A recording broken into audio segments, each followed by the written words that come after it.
సరే నేను గంభీరంగా మౌనంగా చూస్తున్నా. నేను కొడితే వట్టి కొట్టు నాకు అలవాటు లేదు కదా. చూద్దాము.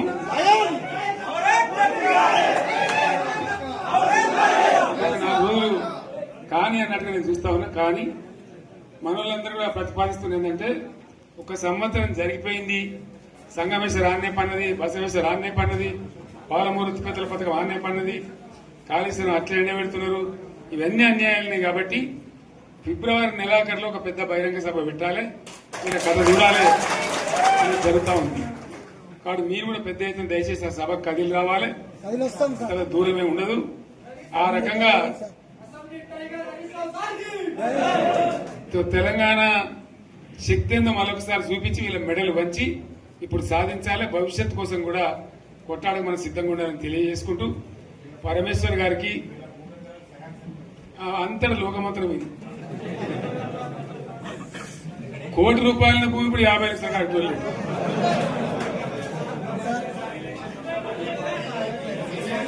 ఈ ఒక్కని బాధ ఒక ఆయన వచ్చింది, మన ఒక ఆయన ఒక 10 మంది వచ్చారు హైదరాబాద్కి. అందులోకి 2 ముస్లిం సోదరులు వచ్చారు. साहब सो तवा हो गया, इफलासी मुफलासी बच्चे क्या दबे होगा, तुम्हारा क्या हुआ बहन, तुम्हारा क्या हुआ, तुम हैदराबाद में तुम लोग हैं, मेरा कारोबार है साहब, मेरा छोटा मोटा कारोबार है, होटल भी है, 70% गिर गया है। हर कोई पूछ रहे, हर कोई केसीआर को याद कर रहा है सामान. వాళ్ళు మాట్లాడుతున్నారు. ఎక్కడ ప్రతి ఒక్కరు భూముల ధరలు పోయినాయి, మందు పోయినాయి, మసాలా అన్ని పోయినాయి. ఇంత మంచిగా 4 ఎకరాల రైతు నేను 4 కోట్ల ఆసాగా అనుకుంటుండే, అంత ధీమా ఉంది. ఎంత బాగుంటే హైదరాబాద్ నుంచి అడిగితే కూడా వచ్చి మనం ఇయ్యకపోదాం భూములు, డిమాండ్ పెరగానని. అంత బ్రహ్మాండంగా మారుమూల ప్రాంతంలో కూడా 40 లక్షలు 50 లక్షలు ఎకరానికి ఉండే. అటువంటిది సగానికి సగం పడిపోయి మొత్తం నాశనం చేశారు. వీళ్ళు ఇట్లే వదిలిపెడితే ఇంకింత నాశనం అవుతుంది.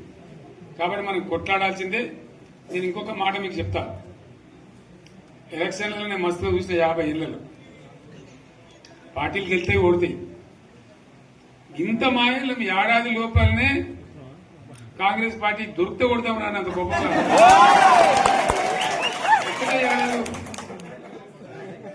ఇంకా వాళ్ళ పొంద తెలివికి నిన్న వారి పార్టీడే మంది పెట్టాలి, అదేందో పోలింగ్ పెట్టిన వాడు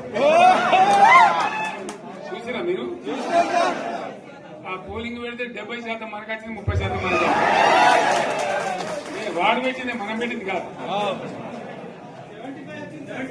75 ఇది పరిస్థితి. అదే నేను ఏమంటున్నా అంటే, ఫామ్ హౌస్ అంటే ఏముంటది, వారి ఉంటది, మాకు ఉంటది, అల్లం ఉంటది. కాంగ్రెస్ వాళ్ళు ఎంత మనిషి చేస్తే పారబడి తవ్వచ్చు కూడా లంగత. దీన్ని ఫామ్ హౌస్ అని మనం బదనాం చేసి అంతే కదా.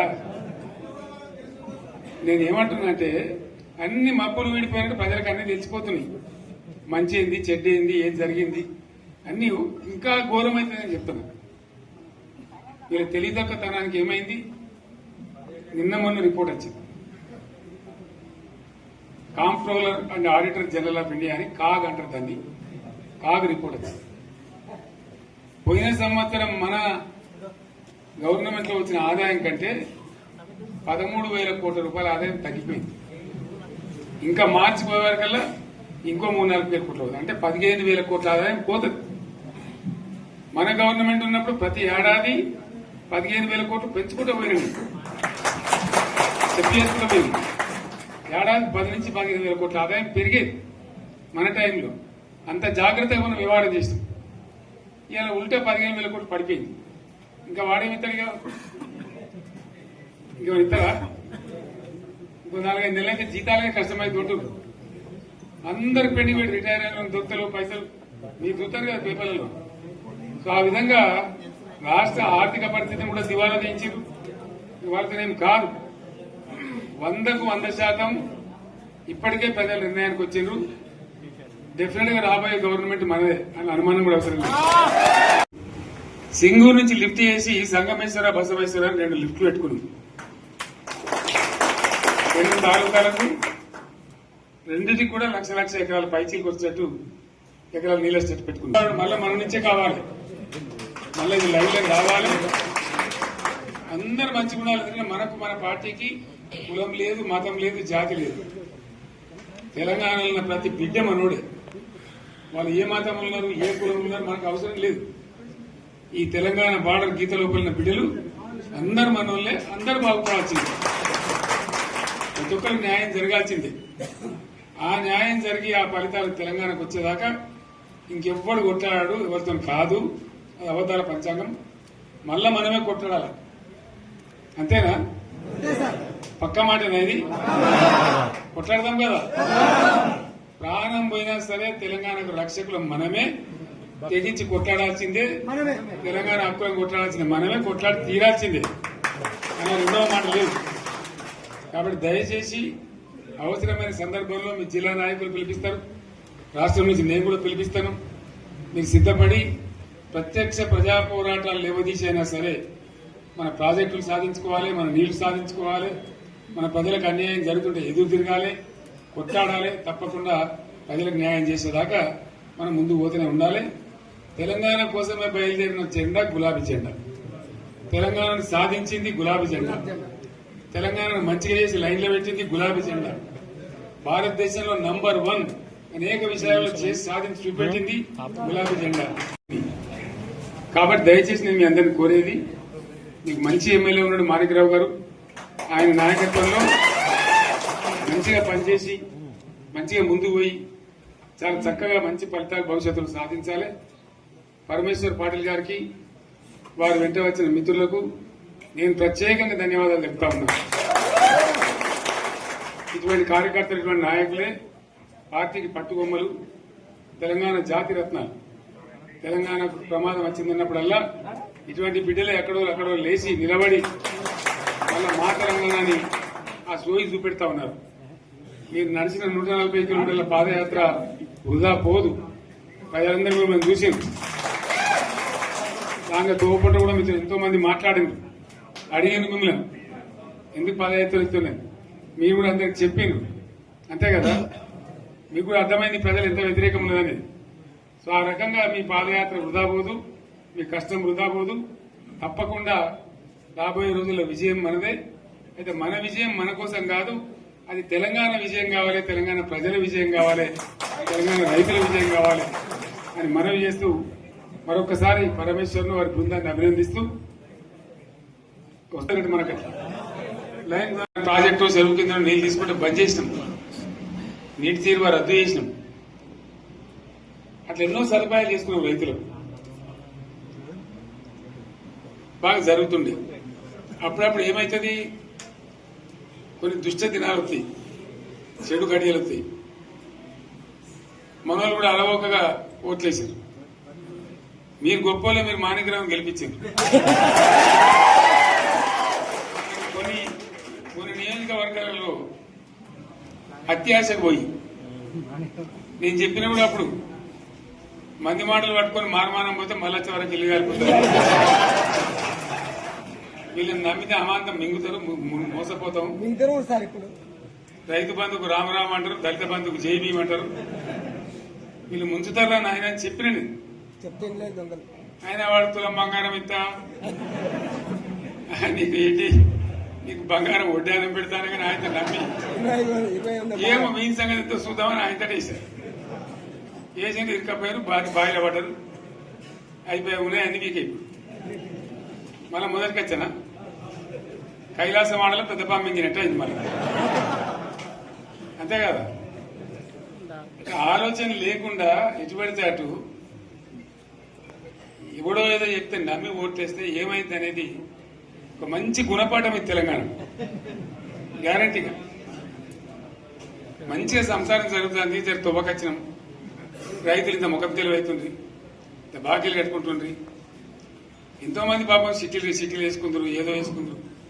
రైతు బంధు పైసలు పడితే ఎంత సంతోషం ఉంటుండే. ఆయన మీద గంగలు గడిచిపోయింది. ఇప్పుడు వాడు ఇతడో ఏడో భగవంతుని కనుక ఇచ్చినప్పుడు మోసం. ఏదో మళ్ళీ ఎలక్షన్ కోసం దానికోసం చేస్తారు తప్ప కడుపు నిండా ప్రేమ ఇచ్చేది ఇట్లే ఉంటుందా? సర్పంచ్ ఎలక్షన్ పెట్టింది సార్. మనం ఉన్నప్పుడు కరోనా వచ్చింది, కరోనా వస్తే కూడా నేను రైతు బంధు ఆపలే. కరోనా వచ్చి రాష్ట్రానికి రూపాయి ఆదాయం రాకపోయినా 4-5 మంచి స్కీములు తెచ్చి ఇవాళ కాపాడుకున్నాం. గౌరవంగా బతికిన రైతులు ధీమా వచ్చినండి. రైతు బీమా పెడితే ఎంతమందికి సాయం జరిగింది? గుంట భూమి ఉన్న కూడా మంచిగా సాయం జరిగింది. చిన్న రైతు కూడా సాయం జరిగింది. అట్లా అందరికి మనం గొర్రెల కాపలకు గొర్రెలు వేయడం కానీ, చేప పిల్లలు కానీ, అనేక రకాల అన్ని వర్గాల ప్రజలను ఎట్లా ఆదుకోవాలని అట్లా ఆదుకున్నాం. మా తెలంగాణ కదా మేము తెచ్చుకున్నాం కష్టపడి. మా వాళ్ళందరి పైకి రావాలి. కాంగ్రెస్ గవర్నర్ ముస్లింలు ఓట్లేసుకున్న తప్ప ముస్లింలకు మనం చేసిందా? ఇమాం మౌసాలకి మన జీతం ఇచ్చిందా? మనం వచ్చినాకనే ఫస్ట్ టైం వాళ్ళని గుర్తించి వాళ్ళని గౌరవించుకున్నాం. ముస్లిం మైనార్టీ పిల్లలకు, మన గిరిజన పిల్లలకు, మన ఎస్సీ పిల్లలకు, మన బీసీ పిల్లలకు ఎంత మంచి రెసిడెన్షియల్ స్కూల్ పెట్టుకున్నాం. అందరినీ కూడా ముందు తీసుకుపోవాలి. ఇవాళ మన కళ్ళ ముందని నాకు బాధ కలిగేది ఏంటంటే, చిన్న వర్గాల ప్రజలు కాన్వెంట్ స్కూళ్ళలో చదివించలేరు. వాళ్ళ పిల్లలు కూడా బాగా చదవాలని చెప్పి ఎస్సీలకు, బీసీ, మన మైనార్టీ సోదరులకు గురుకుల పాఠశాలలు పెట్టారు. అద్భుతమైన చదువుకునే వాళ్ళు. ఇవాళ మొత్తం రోజు బడి పిల్లలు విషాహారము, కడుపు నొచ్చుడు, బాధపడు, పురుగులు అన్నం పెట్టుడు. పిల్లలు వెళ్ళిపోతున్నారు ఆ స్కూళ్ళ నుంచి, ఇళ్ళకి వెళ్ళిపోతున్నారు. తల్లిదండ్రులు కూడా భయపడి తీసుకుపోతున్నారు. ఏం ఘోరం ఇది నాకు అర్థం కాదు. మళ్ళీ ఇది చేసినాడు కూడా ఇప్పుడు మళ్ళీ అదే కాంగ్రెస్ పార్టీ. అంతేనా? మళ్ళా పాత కాంగ్రెస్ మోపోయింది, మళ్ళా కరెంట్ కోతలు మోపోయినాయి. వెనకాలం ఇంకేం గత అవుతుందో మార్చి చెప్పి ఏమవుతుందో. ఇంకా కరెంటు కోతలు మోపోయినాయి, మంచినీళ్ళు సరికొత్తలు, అడిగే నాతులు లేడు. ఎవడన్నా గట్టిగా నిలదీసినట్టు వాడిని పోలీసు నిలబట్టేయడం. ఇదేనా రాజ్యం? ఇట్లా ఉండదా రాజ్యం? ఎందుకు వచ్చింది ఈ పరిస్థితి చెప్తా. నాకేం గుర్తులేదు. నేనేమంటున్నా అంటే, ఇట్లా అనేక పనులు చేసుకున్నాం మనం. గోదావరి నుంచి నీళ్లు తెచ్చుకున్నాం. నీళ్లు తెచ్చుకొని మంచినీళ్ళ తర్వాత సాగునీళ్ళు ఎంబడబడ్డాయి. మెదక్లో యువతల ప్రాంతం అంతా కొంత అందిన నీళ్లు, పాత మెదక్ జిల్లాలో నీటికి మిగిలిపోయినాయి. మన 2 తాలూకాలు నారాయణఖేడ్, జైరాబాద్. వాళ్ళకి నీళ్లు రావాలి. ఎట్లా రావాలి గోదావరి నీళ్లు? సింగూరు ఒక టైంలో నిండుతుంది, ఒక టైంలో నిండదు. మరి నిండినప్పుడు ఎట్లా? గోదావరి నీళ్ళే దిక్కు.